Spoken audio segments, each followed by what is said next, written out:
अगर मैं आपको चुनाव करने का मौका दूँ पृथ्वी पे मौजूद सारे धर्म में चुनने का कि सबसे प्राचीन कौन है और साथ में आपको मैं कॉस्मिक कैलेंडर भी दूँ जिसे कार्ल सेगन ने दिया था, तो आप किसे प्राचीन कहना ज़्यादा पसंद करोगे? इससे पहले आप अपना चुनाव मुझे सुनाएँ, मैं आपको कुछ सुनाना चाहता हूँ। 1 जनवरी को कुछ हुआ था, कुछ ऐसा जैसा विज्ञान कहता है कि एक कंपन हुआ, एक विस्फोट हुआ, एक अज्ञात गर्जना जो तब से लेकर अब तक अनगुंजित है। शायद वह समय की सबसे पहली धड़कन थी जिसे किसी घड़ी ने नहीं मापा और ना ही किसी आंखों ने देखा। फिर एक लंबा मौन अरबों वर्षों का जिसमें केवल तारे जले और बुझते रहे। फिर पृथ्वी आई, जीवन आया, जैसा किसी पुरानी पुस्तक में से कोई शब्द छप गया हो जिसे किसी कवि ने कभी लिखा ही नहीं। और अब हम इंसान इस ब्रह्मांडीय वर्ष की 31 जनवरी के रात के अंतिम क्षणों में कपकपाती हुई एक ऐसी प्रजाति जिसके अंदर इतना घमंड कि वो अब कहता है कि वो इस ब्रह्मांड का केंद्र है, यह जानने के बावजूद कि हम तो अभी अभी आए हैं और हम दावा करते हैं कि हमारे ग्रंथ, हमारे विचार, हमारे विश्वास इटर्नल है, अनादि है।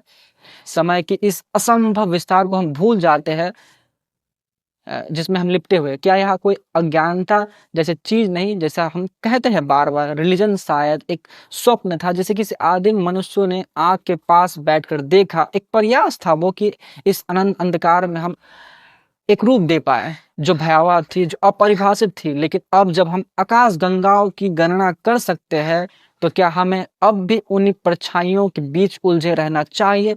मैं कोई आलोचना नहीं कर रहा इस बारे में, बल्कि एक आमंत्रण है, एक निमंत्रण है उस गहराई, उस गर्त में उतरने का जहां मानव चेतना धर्म से पहली थी, जहां प्रश्न स्वयं ईश्वर से बड़े थे। यहाँ हर कोई अपना निजी कोलाहल ढोता है। धर्म शायद वह कोलाहल है जिससे हमने एक एक दूसरे को सौंप डाली है और ये अकेलापन से बचने का एक अच्छा तरीका है। शायद उसी में सबसे गहरी मुक्ति भी थी।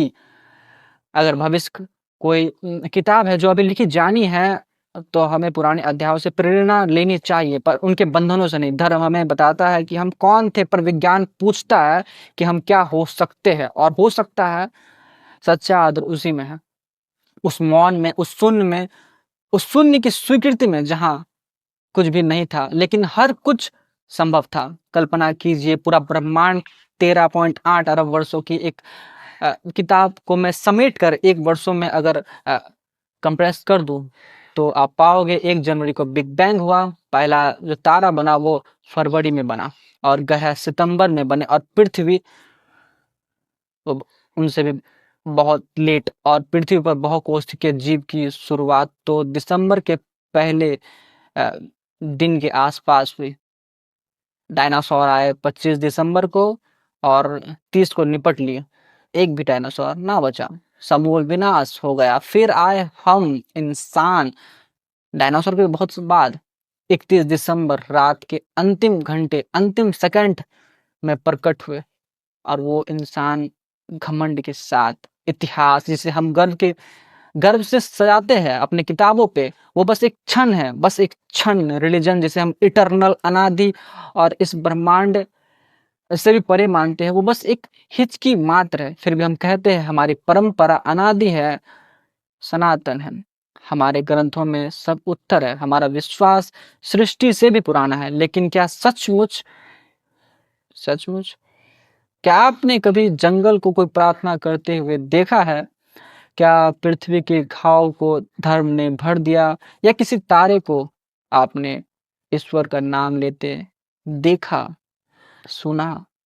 रिलीजन तब आया जब हम इंसानों ने आग जलाई।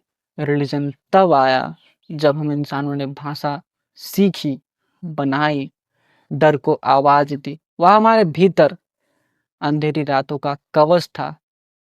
पर अब जब हम तारों की उम्र जान सकते हैं तो क्या अब भी हमें उन्हीं पुरानी लौ के बीच उलझना चाहिए?